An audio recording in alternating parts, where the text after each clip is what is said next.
What's going on, guys? Tony here, back again with another video, and this is the LG Wing we have in front of us right here. We are going to talk about this phone real quick, and I want to let you guys know the price of this phone. But before I do that, I want to let you guys know that this product was sent to me for review. Shout out to LG for sending this product out to me.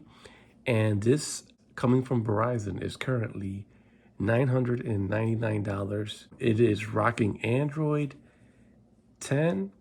It has two displays on it. The main screen is a 6.8-inch P-OLED display, and the secondary screen is an OLED 3.9-inch display. Its CPU is running the Snapdragon 765G, has 8 gigs of RAM, currently 256 gigabytes of storage, and it also has an expandable hybrid SIM tray, which houses the Nano-SIM and an SD card of up to 2 terabytes. So you can add a 2 terabyte SD card with ease.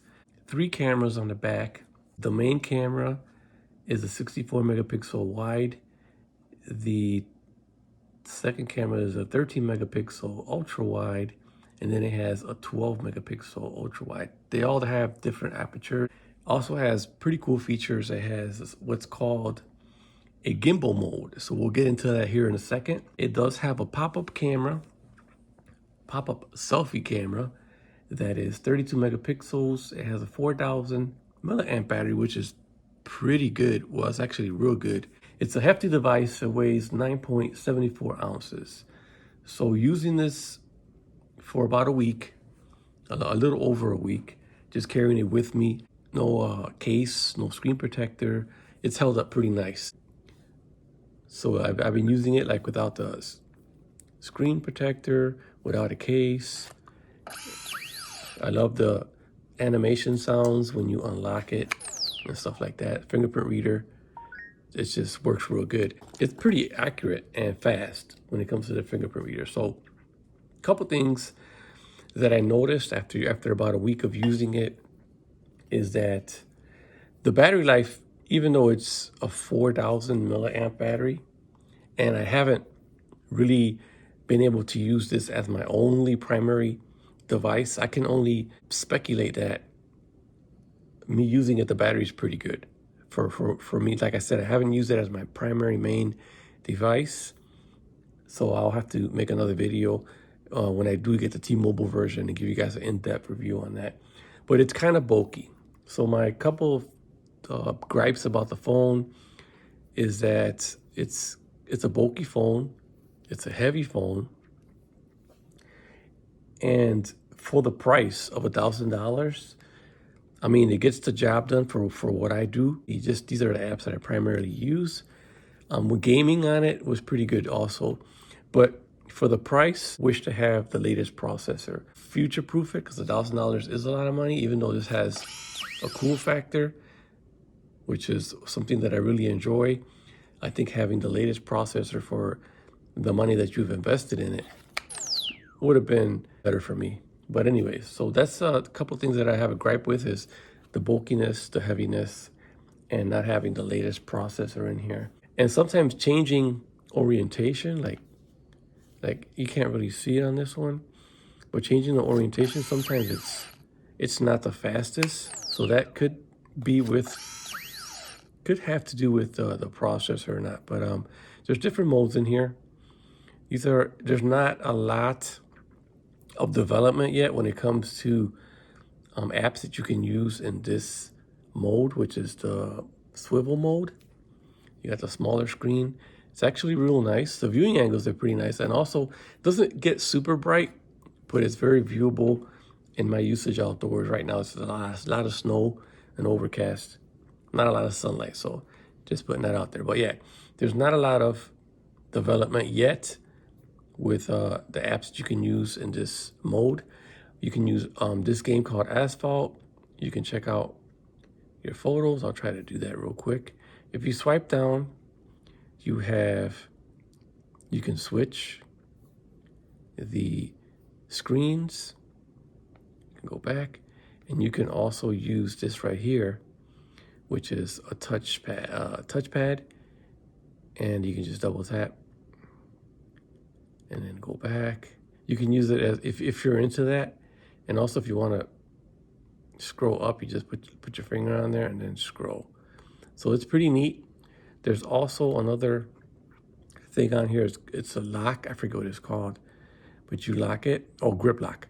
And then as you're using the phone or doing something with it, you're not accidentally touching stuff. So that's grip lock. So there is a lot. I could see a lot of growth if people decide to make apps and, you know, to work with this mode right here. So yeah, let me get back out of here. And in YouTube, it's pretty cool. I'll go to one of my videos, and here's my channel.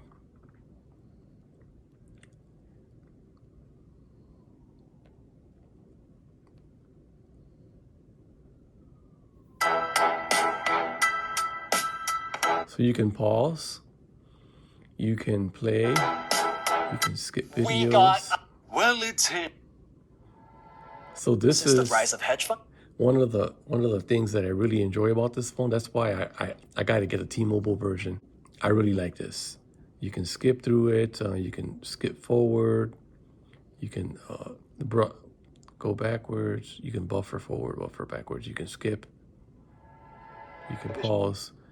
You can also control the volume. You can dim the screen, turn the brightness up. So this is awesome right here. You can also lock it. And let me see if I do that. Go into the lock, so you can just hold it and not have to worry about accidentally pushing anything. So let's go back to my video.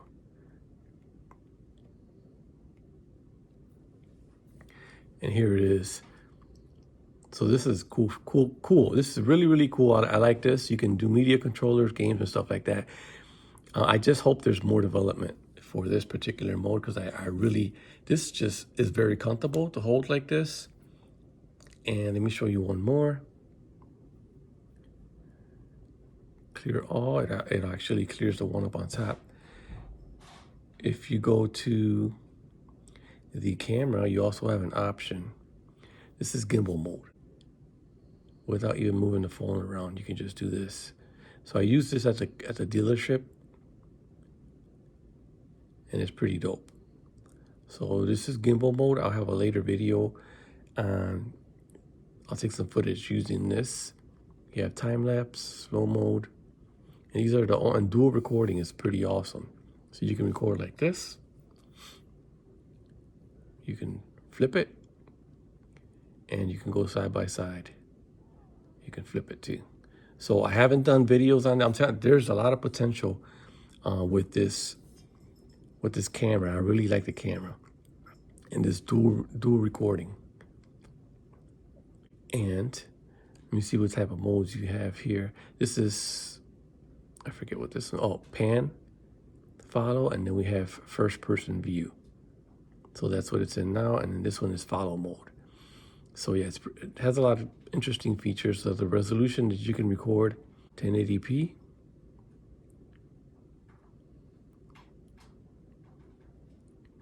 Not bad. So hopefully we'll get updates to that, and we'll be able to record in 4K in gimbal mode.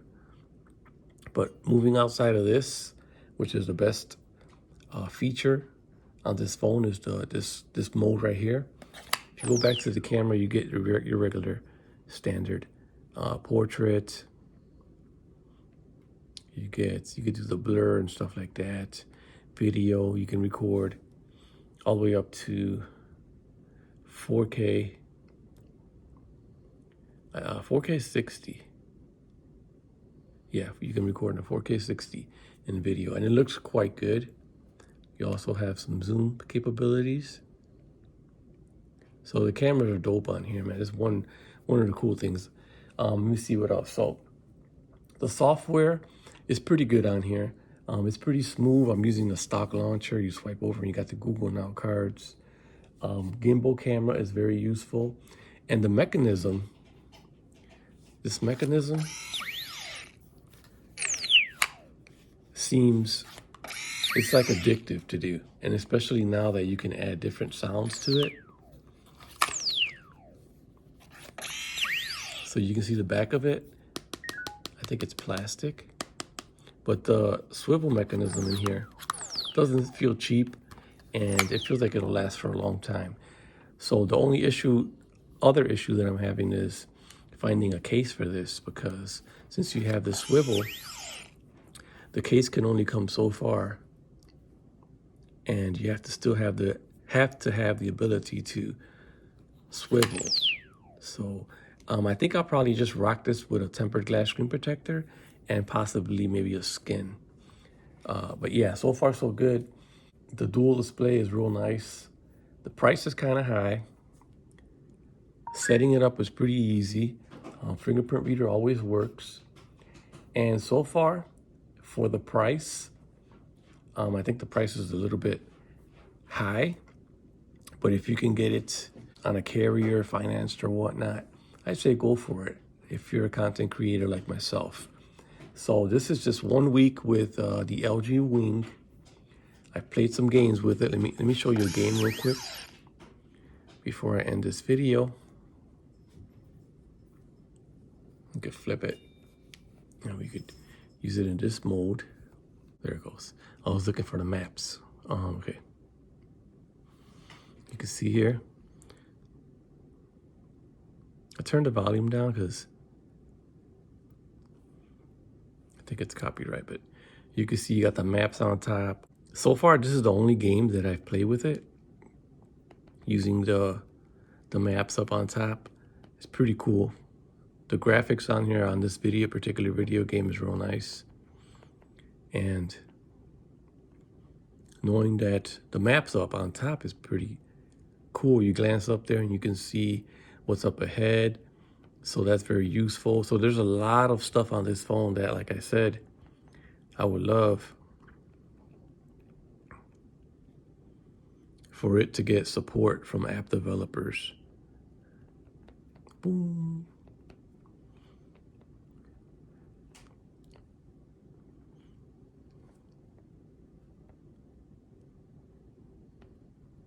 I missed my ramp.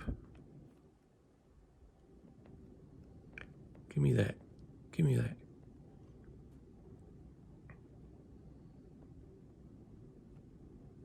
Missed my ramp again.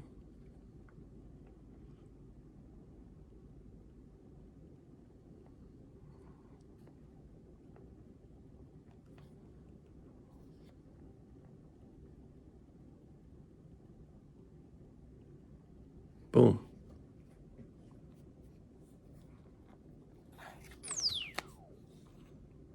First place.